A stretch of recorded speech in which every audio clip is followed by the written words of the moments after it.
everybody, this is episode 2. I'll be discussing my journey to motherhood.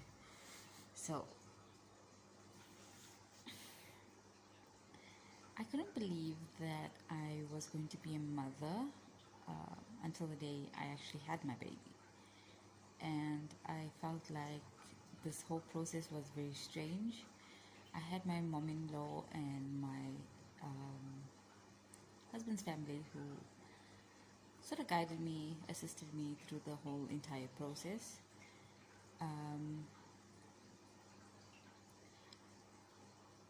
The day my baby was born, I felt like this was a moment I've been waiting for my entire life. And I thought, okay, this is my chance to rectify the past. So I basically I was like, okay, I'm ready. This is the moment I've been waiting for. And she was born. I expected the initial that natural bond that comes with having a baby that everybody speaks of. Like, no, once you see a baby, it's going to be, you're not going to remember much. All you're going to think about is this child. And for me, I looked at this baby and I thought, this is the most beautiful thing I've ever seen in my life. And she was mine. I couldn't bond with her in the beginning because I felt like I wasn't good enough. I was not going to be the perfect mother. I was going to make mistakes, and I was just terrified of what kind of mistakes I would make and whether I would be what she needed. It took me about 3 months to get to a point where I was like, okay, this is my child. I need to be better. I need to let go of everything that I can't rectify what was done to me through my child. All I could do was not make the same mistakes. And she became my life. I loved her from day one. I will always love her. It's just that I felt like I wasn't going to do the right things because I didn't have that mother-daughter relationship. With my in-laws, they have this bond with their kids, which is amazing, and I just couldn't relate to it because having grandparents look after you and having your own parents look after you is two different things. And I feel like people think that as soon as you mention something like this, you're ungrateful, you shouldn't be talking like that because your grandparents took care of you. That's not what I'm saying. I'm saying that a parental bond and a grandparental bond is two different things. And I felt like I needed to do more, and I started to overcompensate. And I would literally sacrifice my entire being, every single moment, just to wait on her hand and foot, so that I wouldn't do anything wrong. Wrong in the sense of what I thought was wrong. I thought that her crying a little bit too much is wrong, or she shouldn't wait too long for her feed, or as soon as she wakes up, I need to be there by her side.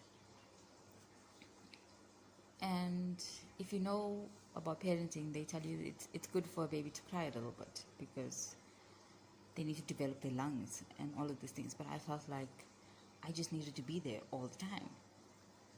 And then I went back to work, and I started to feel guilty that I left her there. And I thought, okay, this is natural. A lot of women do feel guilty after maternity leave that they needed to be home with their kid. Mine was a little bit more intense than that because I felt like I was leaving her. So I had to get my brain to adjust and my mind to adjust to say that I'm working in order to provide for her and provide things that I didn't have. And that's when the second part of craziness comes in. I started to work to compensate for everything. So I was like, okay, if she's asking me to buy her a toy now, I need to know that I have the funds to do it right then and there. And I started to realize that I'm actually doing not the best thing, because you need to teach your children that you have to have patience. You have to, if you want something, you've got to work for it, And not saying that my 3-year-old needs to work in the sense, but she needs to be able to perform duties of learning her alphabets or her numbers or something in order to reward that. And I feel like now that I'm a mom, every time a situation arises, like taking her to the dentist, for example, I thought that I need to make sure she's babied, make sure she's that I'm there at every moment. But the thing is, sometimes you have to let your kid learn independence, and that's what I was doing. I was trying to keep a baby for as long as I could, and not realizing that she's actually growing up.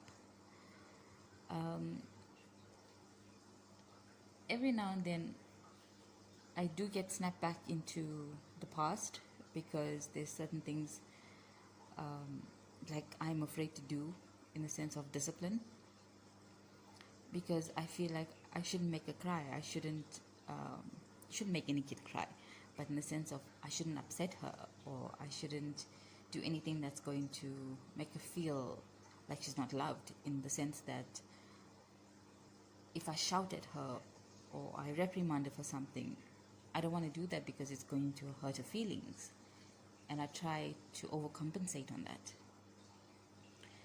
And growing a child, you need to instill discipline, and you need to instill all of these values and morals and all of these things, which I do.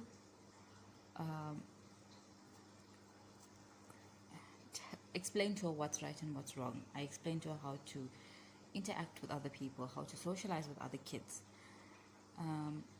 But when it comes to discipline, I feel like I'm doing something wrong by disciplining her. And it's not that I don't want her to have rules and all of these things, but it's more of the psychological part of it. Like, I feel like I don't want to make her cry, I don't want to hurt her, I just want her to be happy all the time. And it's a bit too far-fetched, because toddlers are toddlers. They're going to get upset, they're going to throw tantrums, they're going to do all of these things. And I feel like when she does act out that way, I feel like I failed as a mother. And I hold myself to this bar that I should be constantly perfect, and I need to be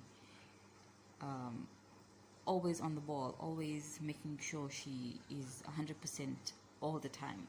And I tire myself out every day, because I'm constantly thinking of what I should and shouldn't do all the time. And parents do make mistakes, in the sense that we might always know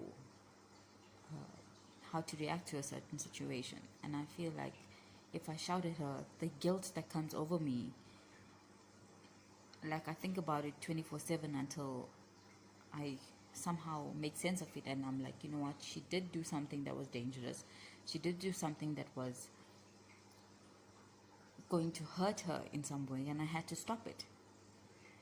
So it's okay that she cried for that moment, but I prevented the bigger thing from happening. And I constantly live with this idea of myself that I need to be this perfect mother, I need to be this perfect person, and I cannot make mistakes whatsoever. And that's a little bit impossible, but in my head I feel like I can't fail her in any way, and every minute of my life is about making sure she's happy. And that's a good thing, in a sense that you're a parent, you're supposed to make sure your kid is happy. but I think I've taken it to a little bit of unhealthy levels that are affecting myself. And this is a journey that I've been going through um, for a while now. And I always hold myself to this bar that I need to be perfect. I need to make sure that she's okay at all times. And if she doesn't like something, then I'm like, okay, you don't like it. It's all right, you know.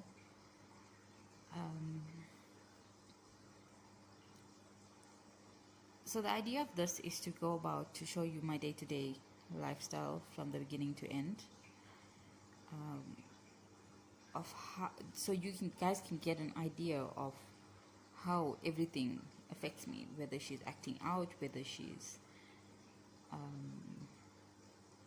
being at her best, and how I deal with those situations. And I'll be talking about it at the end of the day, so you can understand my perspective of things, and you can see how these things affect me, and how it's affecting my child in a way, or you know, how all of this unravels in the end. My kid is my everything, my life. I do everything for her. She's the reason I breathe every day. And I would do anything for my child.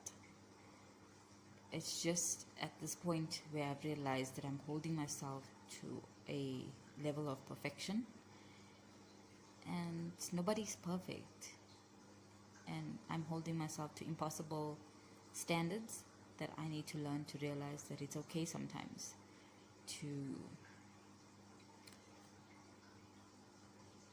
not be perfect, you know. And the one thing that stuck with me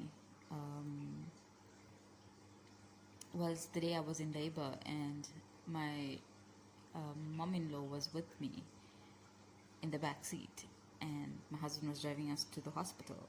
And in my head, I thought to myself, you know what? This is what a woman is made to do. You're made to go through this pain. You're made to be able to deal with all of these things that come with having a kid. And as much as that pain was tearing me up on the inside, like I was just losing it, I kept a straight face. And she looked at me and she said to me, you don't always have to be brave. You don't always have to